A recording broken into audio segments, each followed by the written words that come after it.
You have another project in mind too, don't you? Yeah, which one? Yeshiva. I mean the yeshiva. All together in one unit? But you know what I call yeshiva? I mean yeshiva. What's yeshiva means learning. You're sitting and learning. So all this in one Yeah, you see what it is. I don't want to say anything bad. You touched a very delicate thing and I didn't want to say it, but if you said it, I'll tell you the truth. Why don't you tell me the truth? Then I want to ask you about another question which extends from this. Brother Phil, you're a good man. I couldn't lie in your presence. You know what the problem is? We don't have good rabbis in the world. All our rabbis are good funeral directors, and even that I'm not sure if they know how to do properly.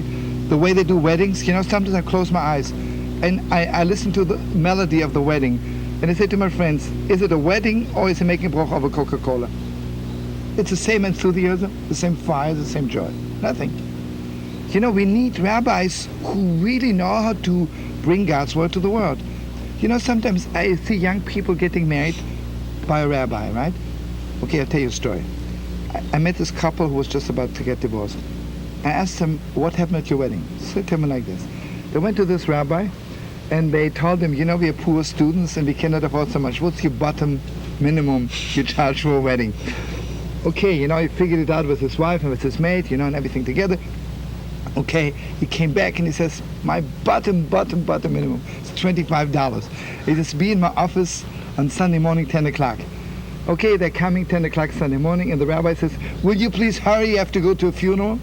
Because a funeral pays at least 50, you know that, right? Okay, you can imagine with how much joy this wedding was conducted. What we need, and I'll tell you something else, you know?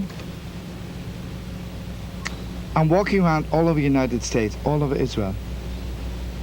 The rabbis don't say anything on Shabbos. There's nothing to say.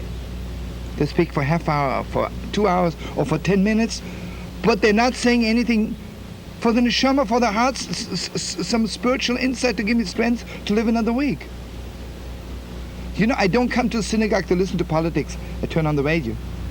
Okay, the greatest speakers in America, the great rabbis talking, what are they talking about Shabbos? You know, a few weeks ago I was in Washington. There's in this huge synagogue, 700 people there Shabbos morning, and the bar mitzvah. Instead of telling the bar mitzvah, you know, be a Jew, amen, be happy, do something with your life, he talks about Carter for half hour. And at the end, he says, okay, now that we bless the bar mitzvah, he should be a good American and a fine Jew. Okay, when I hear this, then I'm the greatest in the world, right? I wouldn't pay 5 cents for that, as much as minimum as, I'm sure bar mitzvah is $100 there, right? Anyway, it's a joke, right? We need people with fire. And you know what it is? Our young people today are so special. You know, I don't want to swear, but I believe that since the destruction of the temple, we didn't have young people like we have in America today and in Israel today, you know. The young people today are just pure gold. Pure gold. They're ready for the highest. And we're not utilizing it. So I would like to make a yeshiva with new rabbis, real rabbis, you know, fire rabbis. Wherever they walk, the floor should burn after they've been there for 4 weeks, you know. And we have young people who know how to do it, you know. Also, I'm very, very strong. You know, everybody's talking of women should be rabbis. Let me tell you my feelings.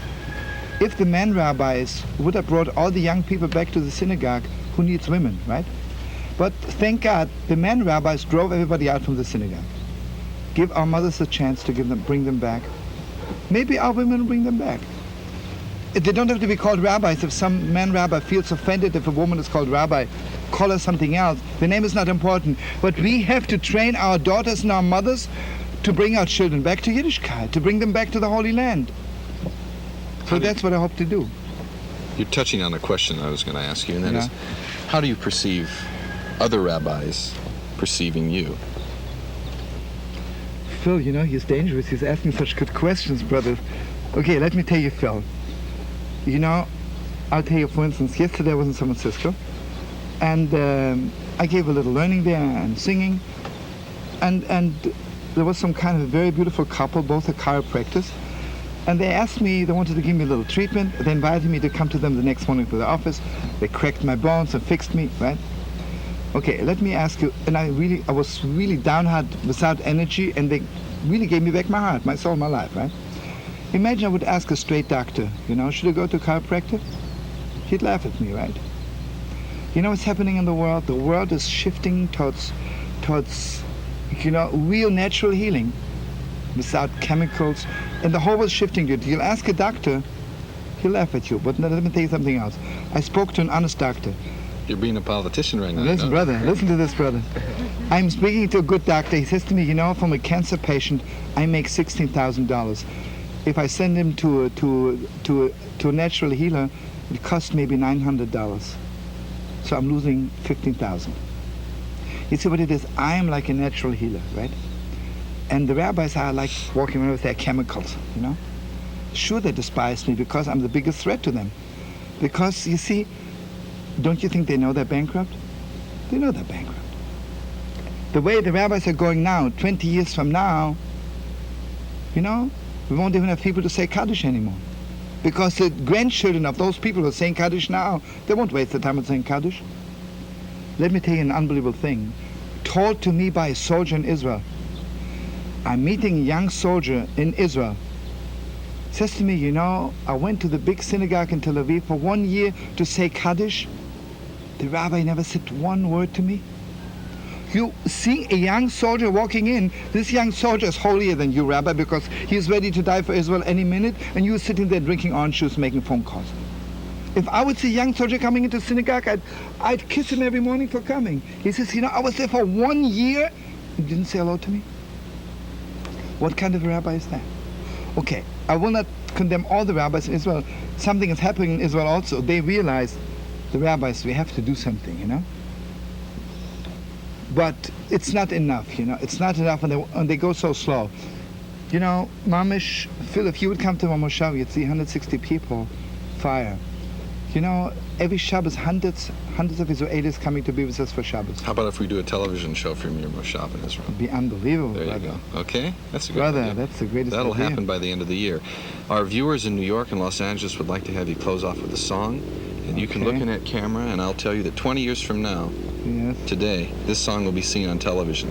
Brother, okay, And the record button is pushed in. Brother, I'm inviting everyone here to my daughter's wedding 20 years from now, Don't let's sing Tov Lahidus.